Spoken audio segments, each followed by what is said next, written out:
Greetings, everyone! I'm Lucky Tremendous, and welcome back to episode 3 of Lucky Talks Motion Pictures. You might remember last time how we discussed the 2007 Paramount film from David Fincher, Zodiac, starring Robert Downey Jr., Mark Ruffalo, and Jake Gyllenhaal. Well, today we're moving on to something that I also promised when I announced that I'd be talking about media. We're going to be doing an animated children's film today. One that's from Blue Sky Studios. Now, they make a lot of great films, which I will be talking about most of them in the coming weeks, but today we're going to be talking about the 2013 CGI film from Fox and Blue Skies, Epic. Now, like me, most of you probably remember this film from many years ago back in 2013.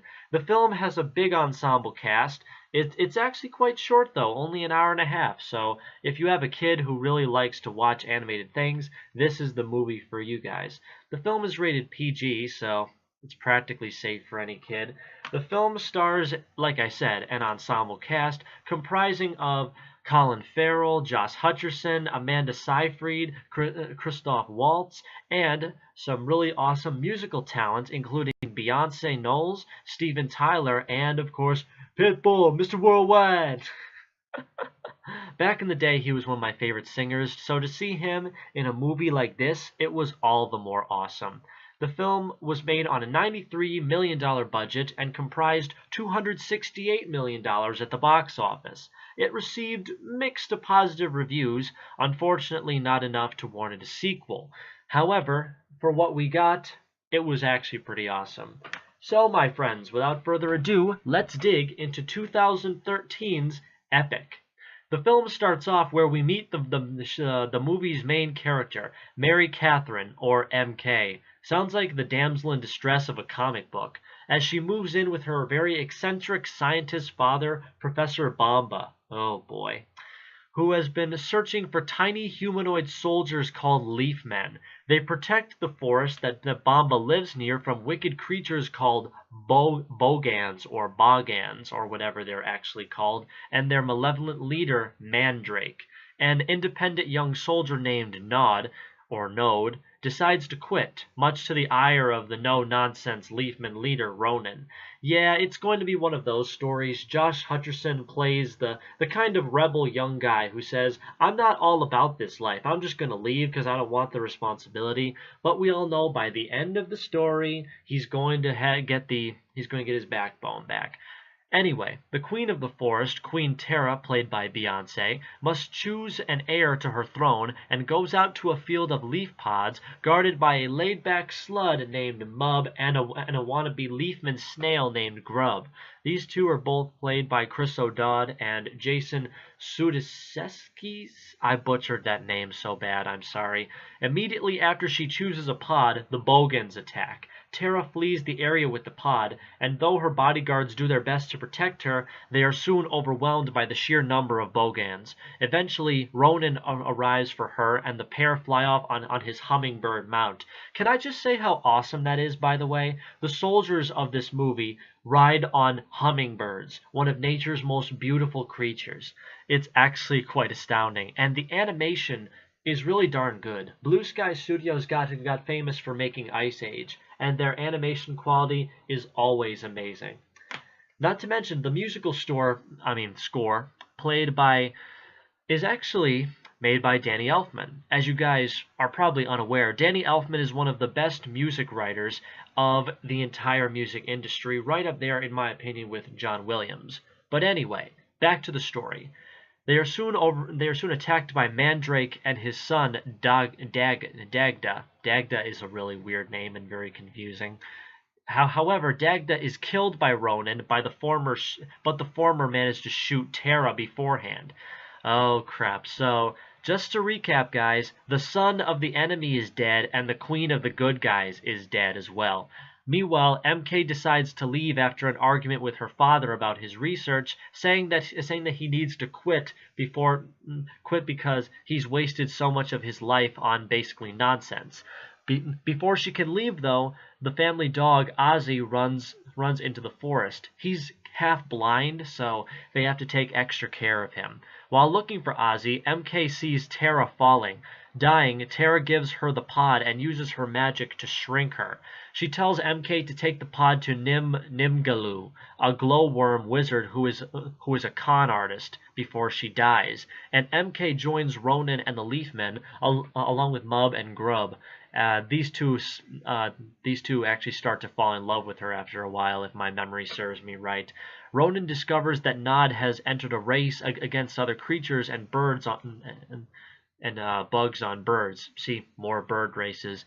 Nod goes back on a deal with a short-tempered toad named Bufo to throw the race. Bufo, played by Pitbull, and his two henchmen can feed Nub to a snake.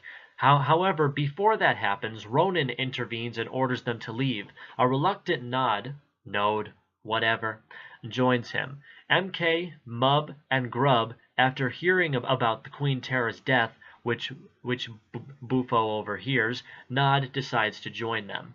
Ronan, Nod, MK, Mub, and Grub eventually track down Nimgalu, who then leads them down to the scroll library, where MK discovers Terra's brief message before shrinking her, and a message that will get her back to normal size. When Ronan leaves, Nod takes MK on a deer ride, and they begin to fall in love with one another. Oh boy, here we go again.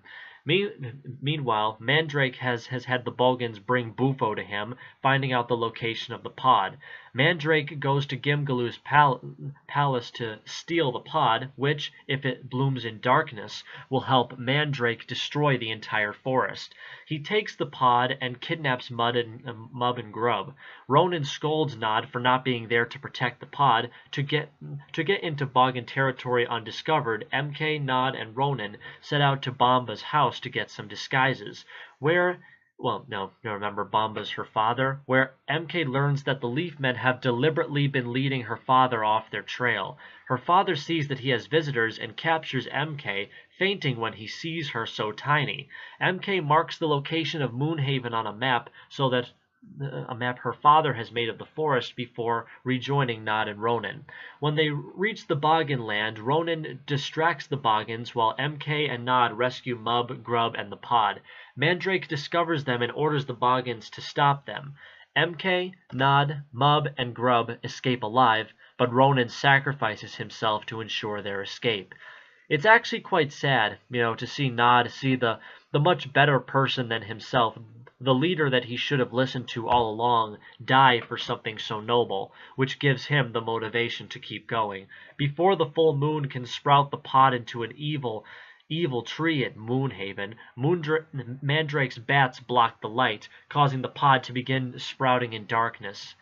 The Leafmen set out to fight the Bogans. MK tries to get help from her father by visiting his various cameras he set in the forest. However, regaining consciousness, his father believes that he didn't really see MK and that she was right and he's been insane all these years, and shuts down all his cameras. Was preparing to put his obsession to rest forever. That is until he changes his mind when he sees the red pushpin that MK made on his map. His father is overjoyed to see that he was right and follows his daughter's trail to Moonhaven. MK uses his father's iPod to make bat sounds, luring Mandrake's bats away, because bats move on sonic sounds. Meanwhile, Mub and Nimgalu try to stop Mandrake from reaching the pod, but they are unsuccessful. Just then, Ronan appears, bearing scars and bruises from the Bogans. Turns out he survived, everyone. Mandrake manages to outdo him, but is defended by Nod, who finally realizes the importance of working together and teamwork. Remember, guys, that's the moral of this story. The environment is important and teamwork is absolute. Before Mandrake can obtain his victory, the pod blooms in moonlight, defeating the Bogans and sealing Mandrake into the blur of a nearby tree once and for all. The chosen heir is the Flower Child who helped save Terra earlier in the film. Grub becomes a Leaf Man. Nod and Ronan reconcile their differences. I kind of would have wished that Ronan had stayed dead. That's definitely one of the few problems I have with this movie. It was a good film, but it definitely has its little issues. And of course, to seal out the film, Nod and MK kiss before MK's return to her normal size. it does suck, you know. I really wish she could stay tiny and be with Nod and have a nice life, but no, she had to go back home. After reuniting with her father and becoming his full-time assistant, the human family still keeps in regular contact with their small friends as they continue to research the world of the little people, and a few little hijinks ensues before the movie cuts to black. Epic is, like I said, a mixed to really good movie. It definitely has its problems, and it takes no steps to hide what it's really trying to push. You know, to be environmentally friendly, to promote goodness and teamwork, which are all good things. Don't get me wrong. I just wish they could have done a better job at using that to their advantage.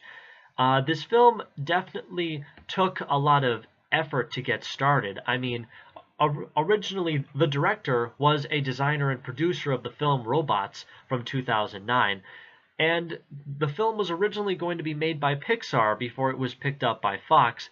John Lasseter himself approved the project, but Fox changed their mind and gave the film back.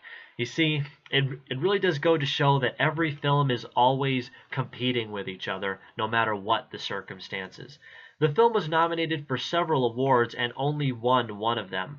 You see, it was nominated for several Annie Awards, for Satellite Awards, for World Soundtrack Awards.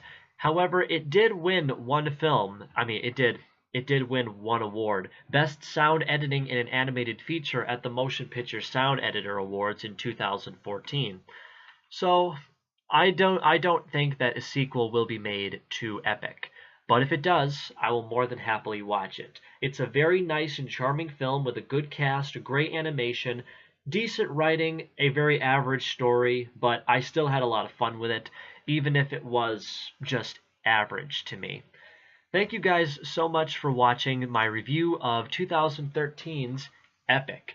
And I thank you guys for continuing to support this awesome channel of mine, as I love doing these videos for you guys. If you like this video, please be sure to like, comment, and subscribe for more videos like this, where I talk about TV shows and movies for you great guys. And as always, my friends, I'm Lucky Tremendous, and I will see you guys in the next video. Peace!